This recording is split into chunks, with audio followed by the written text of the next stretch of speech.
Happy Camper Radio, episode 59. Come on, let's go camping.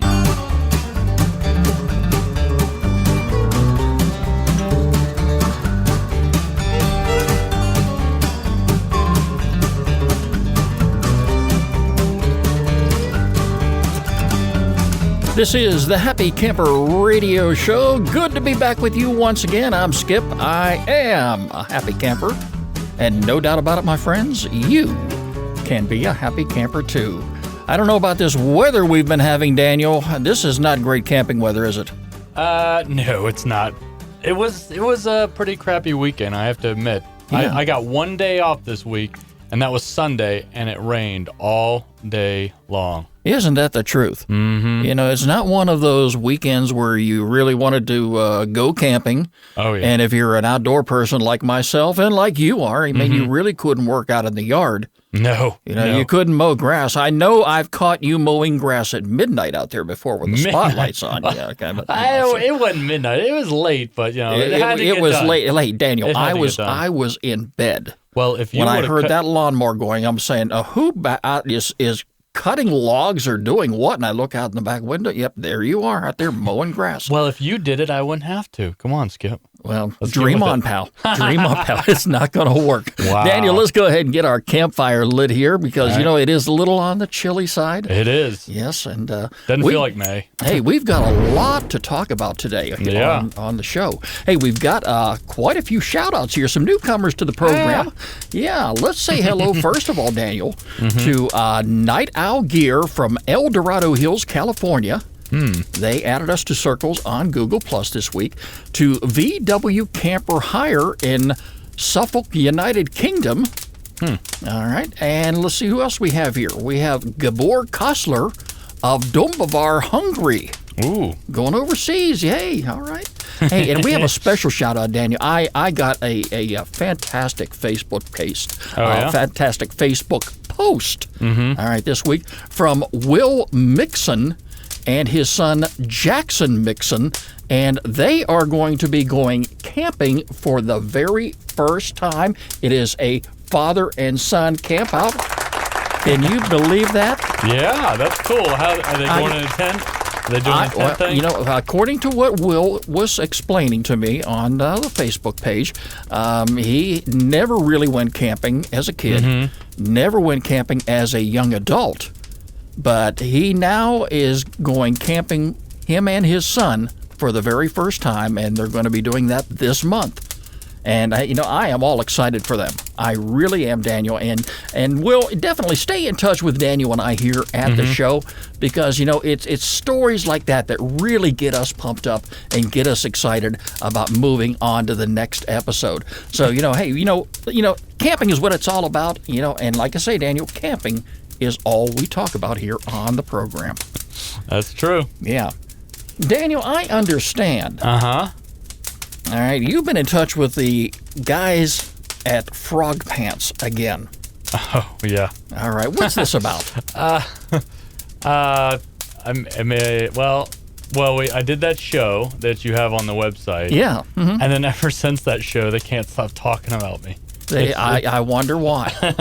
Now, folks, Daniel wasn't prepared for this today, but no, I he was. Wasn't. Okay, I was. Oh, boy. When we first got the Happy Camper Radio Show off the ground, Daniel, of course, I didn't know anything about Frog Pants at this time, all right? It's another podcast, and it's very popular. It's been around for a lot longer than we've been around, so it naturally has a very large following. But Daniel went ahead and hired these guys. I hope you didn't pay them too much money for this, Daniel. But, he went ahead and got them to do a Happy Camper Radio promo. Yeah, good idea. Here we go.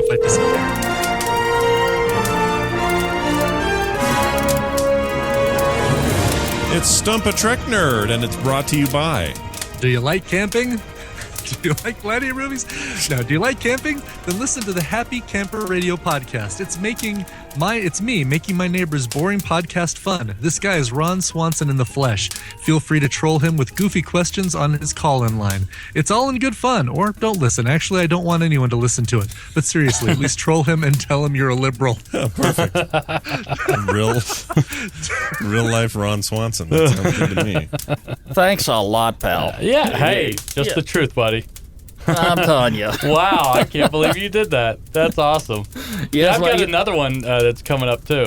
Oh, do you? Yeah, it's not as goofy. Well, it's a little goofy. That's how I am, Skip. Daniel, I'm a goofy guy. I am not going to hold my breath with you. I am not. But anyway, you never know what's going to happen when you join us here on the Happy Camper Radio Show. Hey, just a reminder to us, our phone number is 404-537-CAMP. You can like us on Facebook, follow us on Twitter at Camp Talker, and add us to your circles on Google+. Of course, you can access any one of our social media sites very simply by going to our homepage, which is www.happycamperradio.com. While you're there, make sure you click on the RSS feed button, and this way you can subscribe to the show and never miss a single episode. Speaking of our website, Daniel, we have added some new items right there to the homepage this past week, and one of them is our friend Gary, who is on the Appalachian Trail. Let me talk about that a little bit. He did a couple ads on the morning stream, the Frog Pants show that I was on. Okay. And I heard about it, so I went to sponsor his Kickstarter. And I said, hey, why don't you tell us about your travels through the Appalachian Trail, because I've never done it. I really, really, really want to do it, and you're an outdoor person yourself. So we kind of get, our eye in the sky, so to speak, with him. And I was like, oh, well, maybe you could report while you're doing it, and it'd be a great idea. And so doing that, it kind of got us together. And, yeah, he's been communicating with us and, posting on Facebook about all the stuff he's been doing. So, yeah, there you go. And Gary also has his very own webpage that we have a link to right on our homepage. Okay. Where, you can go there and follow Gary as he is moving along north on the Appalachian Trail. His destination, of course, is Maine, which will be about 5 or 6 months from now. And Daniel, Gary, believe it or not, called the show the other day. All right. Yes, he did. All let's hear what he had to say. Hello, Skip. Hello, Daniel, and hello, all you happy campers out there. This is Gary. Out here on the trail, they call me Green Giant. What trail is that, you would ask? Well, last Saturday, that's May the 10th, I began my hike of the Appalachian Trail. The Appalachian Trail, or the AT as it's known, is a 2,180-mile trail that extends all the way from Springer Mountain, Georgia, up to Mount Katahdin in the middle part of Maine. It usually takes people about 5 to 6 months to do the whole thing, and I'm about a week in. Some point today, I will cross the border from Georgia into North Carolina, so I'll be leaving your home state and entering mine. Tomorrow, I'll probably cross the 100-mile mark. I'll be out here for a while, so hopefully I get a chance to call and talk to you guys again, maybe while you're recording, so we can have some actual dialogue and talk a little bit about camping. I'm sure that what I'm doing out here is a little different than what you guys are used to, since I have to carry everything that I need. I'm using a lot of high-tech, lightweight equipment, and having some interesting adventures out here already, even though it's only been a week. So, I need to get walking again. I need to make some miles. So, like I said before, I hope I get to chat with you guys again soon, and look forward to listening to more episodes of Happy Camper. So, thanks. And this is Gary, also known as Green Giant, signing off. Happy trails and happy camping. How about that, Daniel? Wow. Yeah. I did a little bit of math today, and I looked up how long the Appalachian Trail is. You have to do about 15 miles a day if you want to make it before they close down in October in Maine, because I think Deidre told us last week that sometime in October that park up in Maine closes, and if you don't make it, you can't go there. So it's pretty intense. I think if I was walking the trail with Gary, I would still be back at the 3-mile mark compared to where he's at now. Yeah. But, at the time that, he called the show, he was preparing to enter North Carolina. Of course, he's well into North Carolina now. But, I invite each and every one of you, not only our listeners, but also, friends of Gary's who like him on Facebook, and he's got quite a few followers there. To definitely keep in touch. You are free to call the show anytime as well. And that number again is 404-537-2267. That's 404-537-CAMP. And as Gary said, maybe there'll be a time when he reaches a certain point where he gets cell phone reception again, where, he can call the show and, we can have a conversation with Gary to find out exactly, how his venture's going. Yeah, I want to hear these stories. Yeah, absolutely. And some of his fans out there, if you have questions for Gary, send them to Daniel and I, and, we can ask Gary when he calls the show. But it was so great to hear from him. I didn't expect to hear from him that soon. Yeah. But, Gary, hey, I am excited for you. Daniel's excited for you, and we all are. Have you seen those pictures he's been posting on Facebook? They are awesome. Oh, my God, I am so jealous. Oh, yes. I get depressed when I look. I'm like, oh, my God, I'm so jealous. I want to be there. Hey, on his webpage, there was a YouTube video that I saw this morning. It's absolutely awesome. But, hey, Gary, best of luck to you, and keep the bugs away from you if you can. I know you're getting bit out there, but that's par for the course when you're walking the Appalachian Trail. But, hey, definitely anytime you get an opportunity, anytime, pick up the phone and call us again, and we're always more than happy to have you on the show. Daniel, today we are going to talk about being prepared. And we've talked about this before, but we're talking more about being prepared with young children on long trips. It's called hitting the high road. Now, we have spoken before about getting your car prepared. I can't stress enough how important that is to do in advance, and I'm not talking hours before your trip. I am talking days. I don't know about you, but I have experienced this in the past. I have rushed at the very last minute because I didn't take the time to prepare in advance. And by the time I was on the road, I was burned out. It will ruin an entire trip, and especially if you plan on traveling more than a day to get to your destination. I believe in getting your car prepared, and that means airing the tires, checking your belts, your hoses, wiper blades, tune up if necessary. Daniel, do you have AAA? I get there's a towing thing through USAA, my insurance company. Yeah, and I have that type of service with my insurance company as well. But I do want to pass that on to our folks, because if you by chance drive an older vehicle like I do, not as old as the one that you have, Daniel. No, I'll take that back. I've got the older vehicle. Yes, I'm driving a 1996, and you're driving? 2003 Ranger. Yes. All right. But, one thing I'll say that we have in common, there's not very much we have in common, all right, is the fact we do take care of our vehicles. But, I have a story. I have a story about this. So when I was a little kid, my mom wanted to go camping, and she wanted to have her sister, my aunt, come with us. And so her husband, my uncle by marriage, thought it'd be a good idea to get his parents' van, which was in the backyard, sitting in the backyard, out, dust it off, and take that on the trip.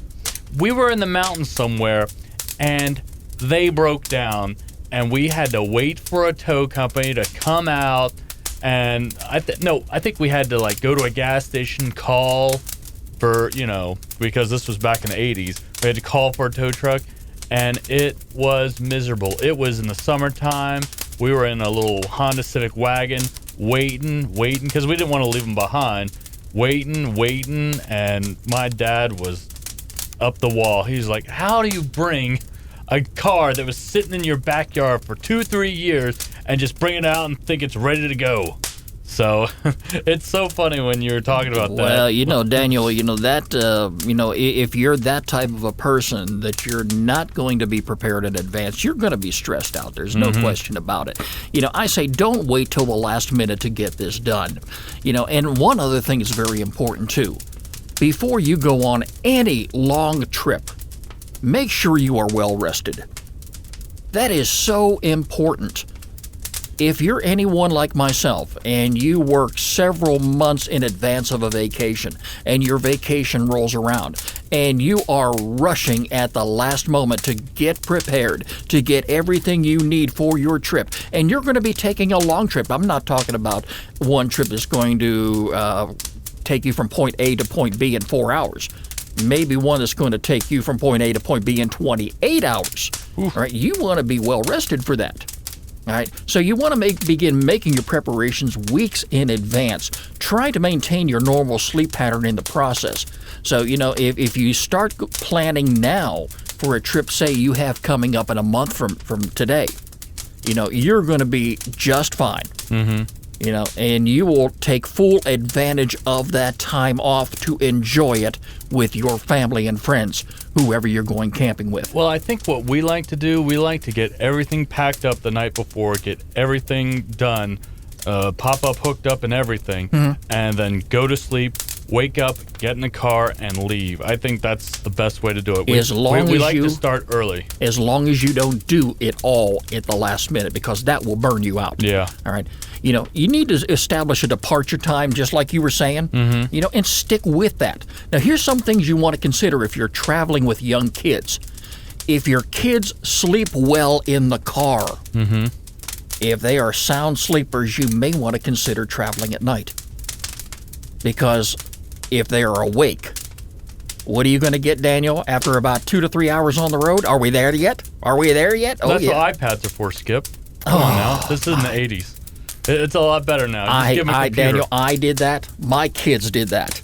All right. And if you're a camper like I am and you've got kids and you've been on trips before, you know exactly what I'm talking about. All right. Make them as comfortable as possible when you're traveling too. If you're going to be traveling at night and you know they're going to be sleeping, keep them in their pajamas, bring along a pillow and blanket, the stuffed toys and what have you. It's going to make your travel experience and their travel experience a whole lot nicer. All right, here's something else to consider when traveling with kids. You want to make sure, first of all, everybody is buckled in. How many times have we said this before, Daniel? Everybody needs to wear a safety belt. I can't stress that enough. If you have young children, say under the age of 4, you may want to make sure that you do want to make sure that you have a child seat and a booster seat. Depending upon the age of your child, have the seat inspected for safety before you travel. And here's a neat website, Daniel, anybody can go to. It's seatcheck.org. Seatcheck.org. Go to that website and you can find a location near you that will inspect your child's safety seat, whether it be a new seat or one that maybe you've had for 2 or 3 years. And, a lot of times these services are free of charge. You may find that you have a local fire station and they have programs where you can bring your child safety seat to the fire station and they can inspect it right there. You know what the fire station won't do? They won't get my cat out of the tree. I went up there and they laughed at me. That is your job, Can Daniel. you believe that, Skip? They laughed in my face when I said I had a cat in the tree. That is their job, Skip. What town do you live in? Snellville, Georgia. Okay, well, yeah, that's exactly what happens, Daniel, when you live closer to the big city. Now, maybe if you were living in the mountains where the fire department and the police department have nothing better to do, okay, they may come get your cat out of the tree. It would help if you keep your cats indoors. Oh. Okay, you had that one coming. Oh. Okay, hey, something else I want to bring up too, Daniel, and this is so important if you're traveling with young kids. Make sure that you stop enough times for bathroom breaks. All right, anytime your kids say, "Hey, Dad, Mom, I need to go," stop at the next available rest stop. Because you're going to have that. It's going to happen from time to time. How often should you stop while you're traveling? I would say, on average, once every 2 hours. just to stop, even if the kids don't need to use the restroom facilities, get up and stretch. Get out there, stretch your legs, because, it'll make this trip a whole lot longer if you try to push it. I know, and then you're going to stress yourself out, too. I know if you, sit in a car with your legs bent for so long that you can have problems. You can cut off circulation to certain extremities. So, I mean, that is kind of important. I mean, I haven't really heard about it in cars, but I know in in long flights on airplanes that people have gotten, their leg restricted for so long that they had big problems. When they got off, they felt lightheaded, they passed out.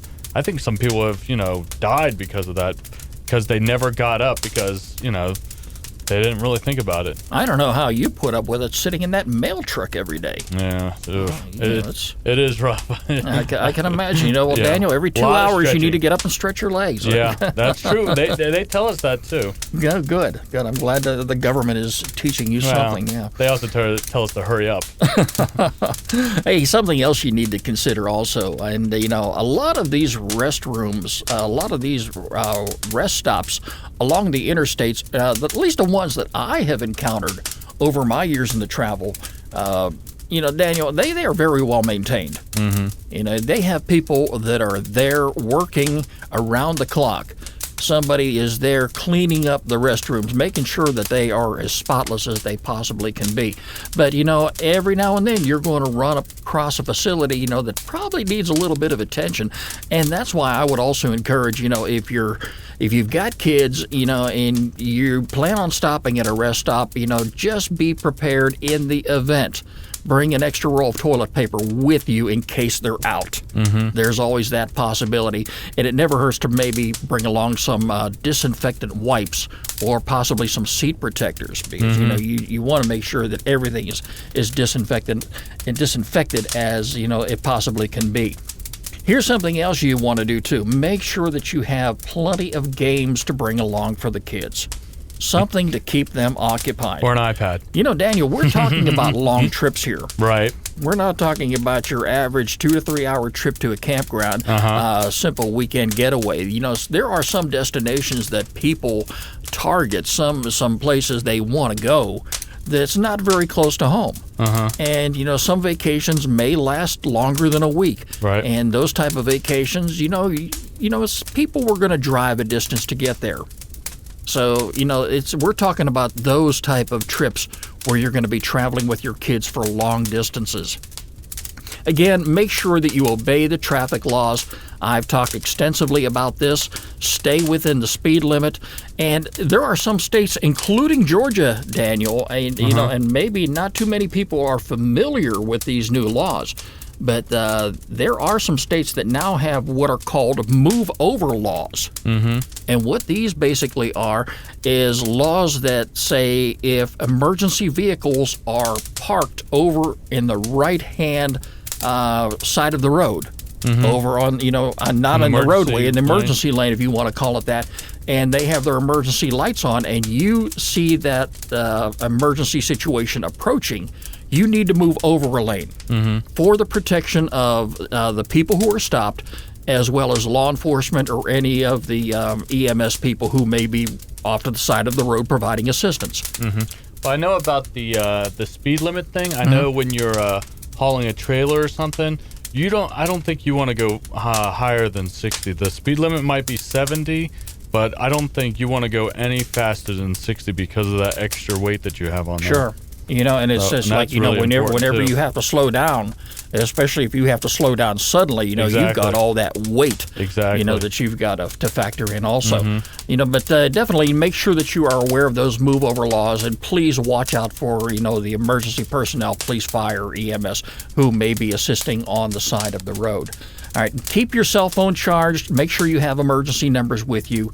And, for trips that are taking more than a day, I would highly advise checking into a hotel or a campground. Yeah. If it were me, Daniel, and I had my wife and I had my young kids, and I was going to a camping destination, say possibly a day and a half away. All right, I would drive most of the first day, and I would check into a hotel Get up, have a good breakfast in the morning, be well rested, and then continue my destination. It would be nice if you could stop at a campground, but here you are, Daniel. You're stopping for just one night, and you're hauling in all that gear, for just one night, and you're going to tear it down, and you're going to drive a half a day on the road to get to your final destination. It's a lot of work. Well, that's what's so good about trailers and pop-ups and stuff. It's not that much work, and KOAs are right off the highway. And if you're going anywhere in Florida, I would say every other exit, once you get under Gainesville, has an RV park. It's that ridiculous. So, we stayed when we went down to Florida, to Orlando, to Disney World last year. Okay. We stayed at a hotel the day before because actually we weren't supposed to check in the next day until a certain time, so we couldn't even get down there really. But we were seriously considering staying at a local RV site because I just like being out there in nature, and just hotels just don't do that like camping does. Well, this is just a one-night stop, Daniel, on the way to your final destination. In any event, I would definitely avoid sleeping overnight in your vehicle at a rest stop. For comfort reasons, number one, safety reasons, number two. Can you do that? Because I know that I've seen some trailers parked in Walmarts. I've seen that, back in the back. And I have seen the tractor trailers with their motors running all night long at these rest stops. A lot of them do that. But it's not the best place to be camping for the night. It is not the most comfortable, and I want to say, for safety reasons, I would rather have my family checked into a hotel where the door is locked and all our luggage and everything is inside. That's what I would do. All right, because I want to make my visit, my camping experience as pleasurable and as memorable as possible. It's time now for our featured campground of the week here on the Happy Camper Radio Show.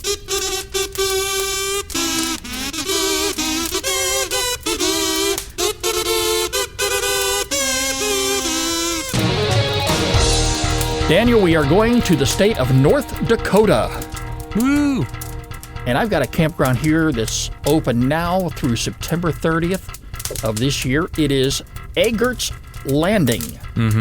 And I just came across this campground at random, and it looks like a very nice place to be. The campground is heavily wooded, and it's offering shade and privacy for most sites. The lake itself, and let me see if I can get the pronunciation of this lake right. It's Ashtubula Lake. Okay, and it's located in eastern North Dakota, and it offers a great variety of activities for anybody interested in camping in that region of the country this time of year. Plenty of habitat, wild deer, sharp-tailed grouse, wild turkey, gray partridge. If you're into wildlife, if you're into the wilderness, this is an ideal camping destination for you. If you're into fishing, hey, there's a fishing pier a short walk away. Visitors can swim, picnic, hike within the campground. It's a great destination for you and your family.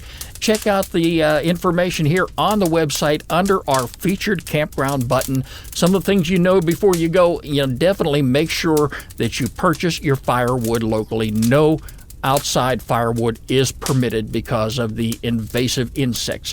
But it's a great destination for you to consider if you plan on camping anywhere in North Dakota this year. It's Eggert's Landing, and it is our featured campground of the week right here on the Happy Camper Radio Show. And as always, Daniel and I welcome you to email us your favorite camping destination, someplace you have been. That you would encourage Daniel and I or any of our listeners to come visit someday. We're always in the market for places where, and definitely send the ones that have the pictures too. Yeah. Those are the ones I really enjoy.